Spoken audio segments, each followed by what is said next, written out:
Génération FM. Generation FM. La deuxième édition du tournoi de football féminin initié par la Ligue régionale de football de Ziguinchor avec l'appui de son partenaire financier, l'ONG canadienne Right to Play, à travers son projet de renforcement de capacité des jeunes filles par le sport et le jeu, a été lancé dans l'enceinte de l'école élémentaire Marie-Afinko Diatta de Djiringo. La chargée du projet Recave Jeux revient sur les raisons pour lesquelles le sport a été choisi pour implémenter ce projet. Le projet est là pour l'autonomisation des filles. Donc nous, tout ce qu'on veut, c'est que les filles puissent être capables de prendre leurs propres décisions.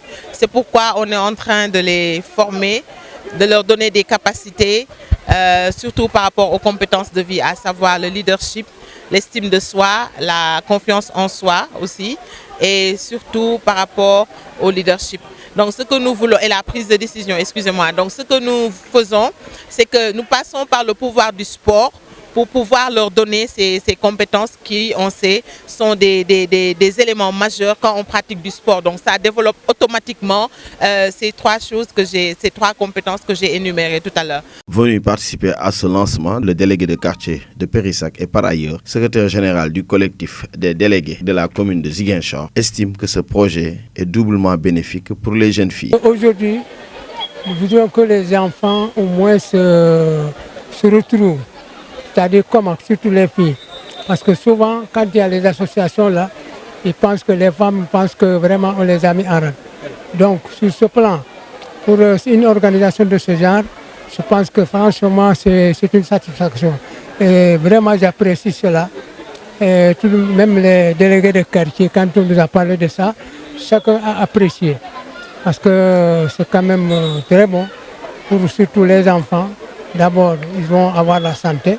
Ensuite aussi, on pourra avoir peut-être même des vedettes parmi eux. Des propos confirmés par Aminata Sissé, international U15, qui participe à ce tournoi sous les couleurs de l'Académie diamorale du CMT.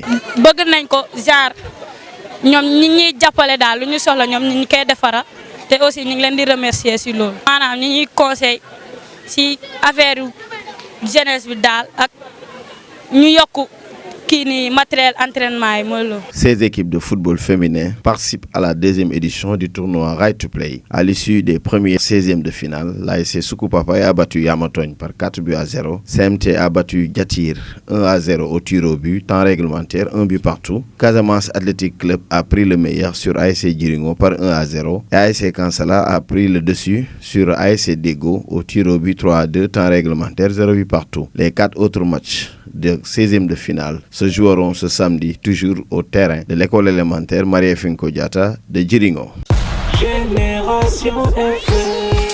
Generation FM. The best radio. Génération FM.